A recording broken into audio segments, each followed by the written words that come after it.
안녕하세요. 로보택시 사업 런칭이 6월 22일로 나온 것 같습니다. 시장은 6월 달에만 런칭 소식을 안겨다 주면 좋겠다는 그런 분위기가 있었는데 다행히도 그 이야기가 나왔네요. 그래서 시장은 지금 안도를 하고 있는 것 같긴 합니다. 자, 그렇다면 로보택시 사업이 과연 성공할 수 있을지에 대한 궁금증이 다들 있겠죠. 오늘 그 이야기를 한번 해보면서, 자, 그렇다면 테슬라 주가는 어떻게 흘러갈 것인지에 대한 생각도 함께 전해 드려 보겠습니다. 사실 3일 동안에, 최근 3일 동안 저를 꼭 만나고 싶다고 해서 육지에서 제주도로 넘어온 띠동갑 친구가 한 명 있습니다. 뭐 친구는 아니네요. 띠동갑 동생입니다. 12살 차이가 나는 구독자죠. 지금 36살의 나이인데 테슬라 주식 1800주를 보유를 하고 있습니다. 2021년에 테슬라를 알게 돼서 그때부터 투자를 시작을 했다고 하더라고요. 자, 그러니까 32살에 테슬라 주식을 이제 시작을 한 것이죠. 재테크에 대한 개념, 미국 주식 투자에 대한 필요성, 금융 지식에 대한 필요성, 이 모든 부분을 36살 때 깨우치고 지금까지 1800주를 모았다. 열심히 살았죠.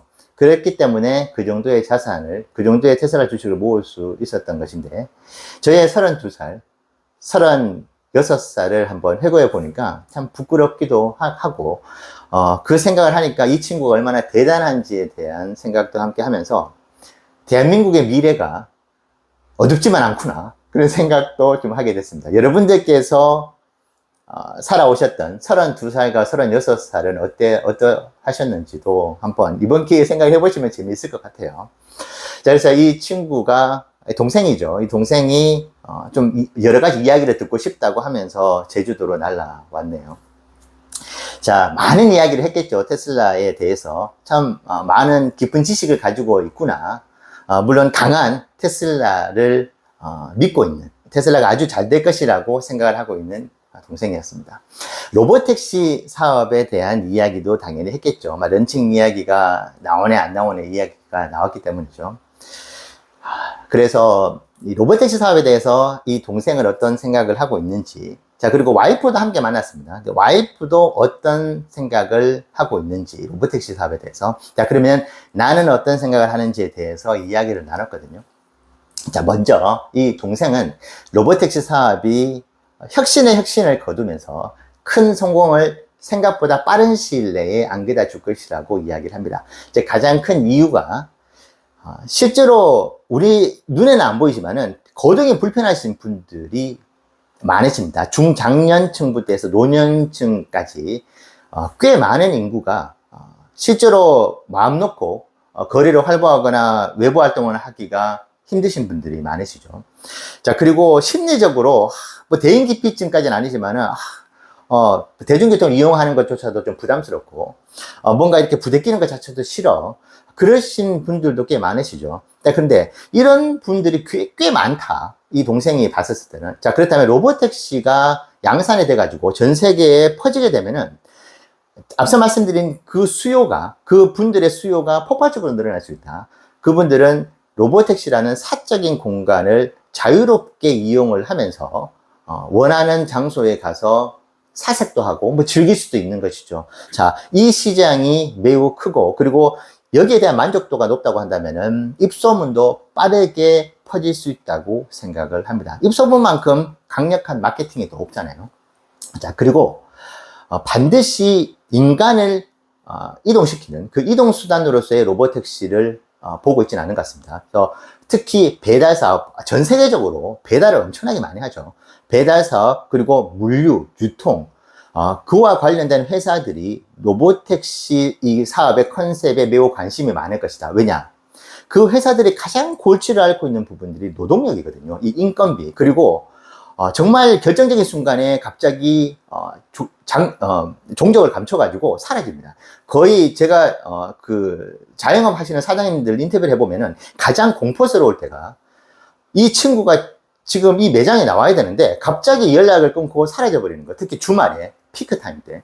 자, 여기에 대한 공포도 같이 있거든요. 자, 근데 이 로보택시는 그 부분에 있어서 해소를 하면서 그 사업을 영위하고 있는 분들의 행복을 안겨다 주는 것이거든요. 자, 이 동생은 이 부분에 있어서도 꽤 중요한 포커스를 두고 있는 것 같습니다. 그래서 배달 사업, 물류, 그리고 유통, 이 부분에 있어서 로보택시 사업이 폭발적인 이익을 가져다 줄 것이다. 그 생각을 하고 있습니다. 그래서 시장의 파이 전체, 왜냐하면 일단은 기본적으로 시장이 커져야 되는 것이죠. 우버든 뭐 기존의 택시 사업이든 경쟁을 하겠지만은 그 시장은 생각보다 크지가 않겠죠. 시장 파이 자체를 키워야 되는데 시장 파이가, 그러니까 새로운 영역이 개척이 될 것이라고 보고 있습니다. 자, 와이프도 의견을 줬는데요. 와이프는 엄마입니다. 엄마다 보니까 부모들이 아이들 등하교를 시키는 그 부분에 좀 주목을 하더라고요. 소위 말해서 이제 라이더죠. 픽업을 하기도 하고. 그래서 아침에 일찍 일어나가지고 아이를 태우고 학교를 갔다가 또 학교 시간에 맞춰가지고 또 학교를 가가지고 아이를 또 데리고 옵니다. 와이프는 이 시장만 잡아먹을 수 있어도 로보틱 사업이 다 한 거나 마찬가지다 싶을 정도로 그 시장이 어마어마할 것이라고 이야기를 하더라고요. 그래서 제가 한번 찾아봤는데 미국만 놓고 봤을 때도 미국의 인구가 3억 4천만인데 15세 이하의 아이, 보통 뭐 중고등학교도 미국 같은 경우에는 그 라이더를 하거든요. 그런데 이 인구가 17.5%니까 6천만 명에 다다릅니다. 그래서 여러 가지 이제 계산법이 있겠지만 저는 아주 단순하게 이 6천 명이 모두 로보택시를 이용한다고 가정하고 한 달에 단 5달러만 번다. 실제로 5달러는 터무니없는 가격입니다만 6천만 명이 다 이용을 한다는 전제였기 때문에 한 달에 5달러만 벌고 1년을 운영을 한다고 해봤거든요. 그렇게 계산하니까 그것만으로도 5조의 이익이 발생을 합니다. 자, 그러면 미국만 그런데 전 세계의 엄마 아빠들이 아이들을 학교에 등하교를 차로 시키거든요. 와, 그러면 이건 엄청난 것이죠. 여전히 많은 내연기관차를 가지고 아이들을 이제 픽업을 해주고 하는데, 자, 전기차를 가지고 아주 저렴한 비용으로 안정감 있게, 물론 여기 이슈는 있죠. 과연 얼마나 부모님들이 마음 편하게 아이들을 로보택시에 태울 수 있느냐. 자, 그것은 이제 테슬라가 기술력으로 여러 가지 것들을 좀 활용을 해가지고 부모님들을 설득을 시켜야 되는 것이죠.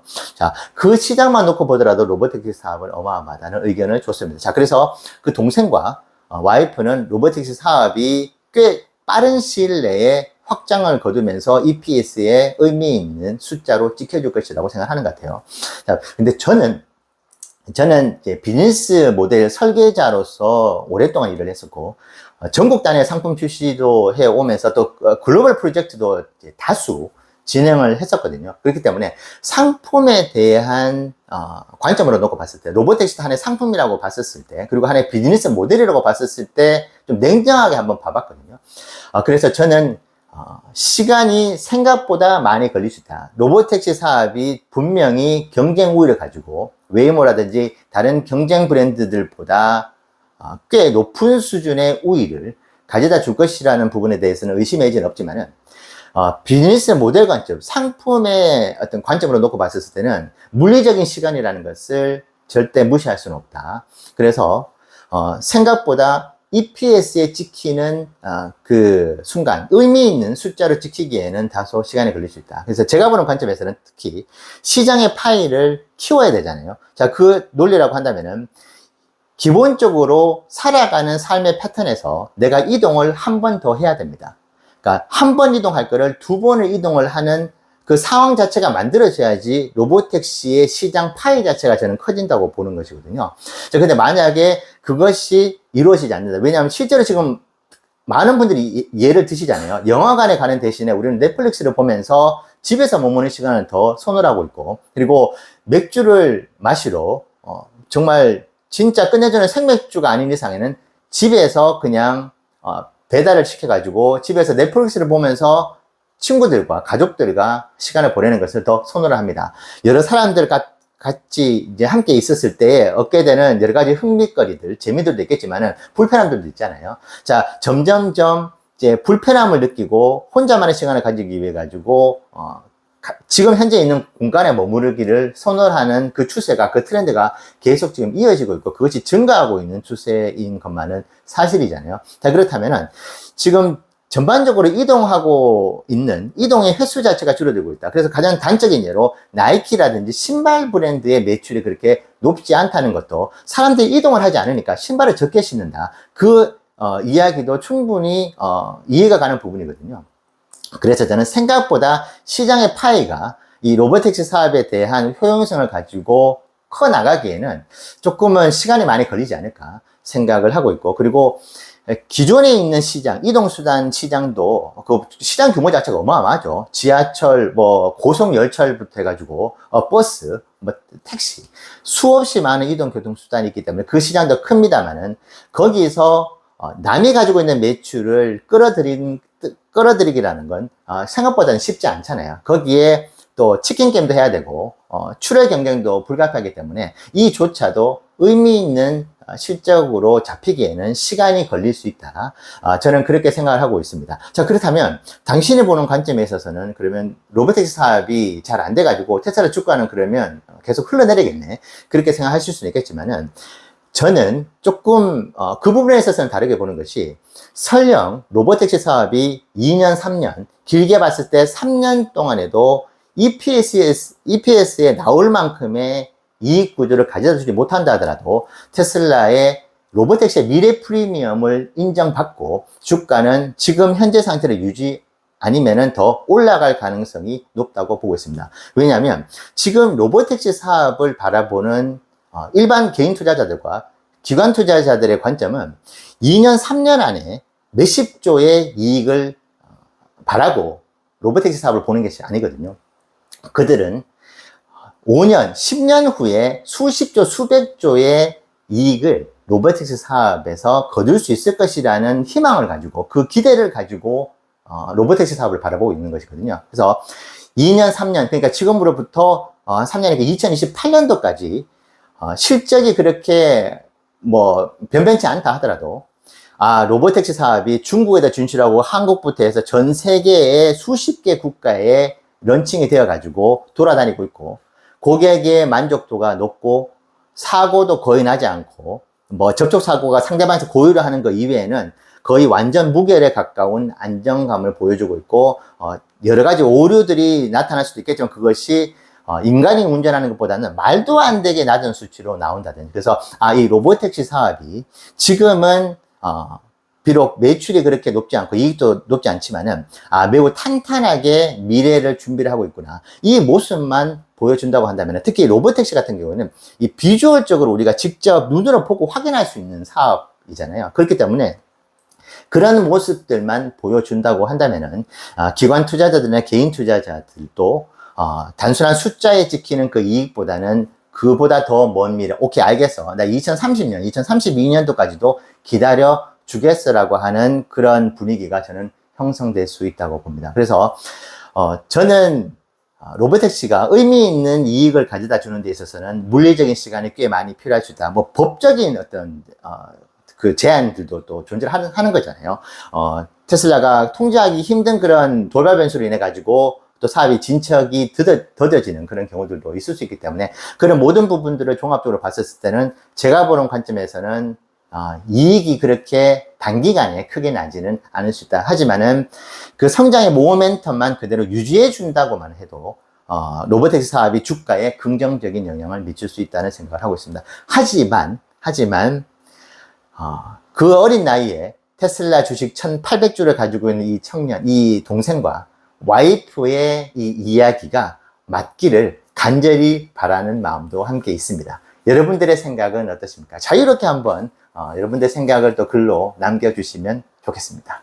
감사합니다.